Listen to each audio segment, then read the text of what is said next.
Building a successful career requires the willingness to start at the bottom, even if the pay is low and there are no guarantees. When I was 18 years old, I got a job as a freight brakeman for the Pennsylvania Railroad.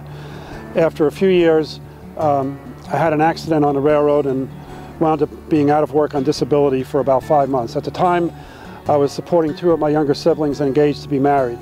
I happened to see the ad for the H&R Block tax course, and I borrowed $60 from my fiancée to take the course. As a result, I became a tax preparer, and after about a week on the job, the district manager came to me and said, "I would like you to be my assistant and I can pay you $450 a month."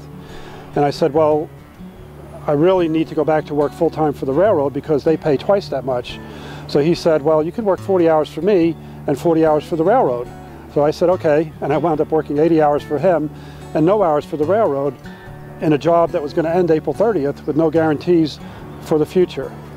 However, before tax season ended, the regional director decided to keep me on full-time year-round, and I subsequently became, about a year and a half later, a district manager and then advanced to regional director at age 26.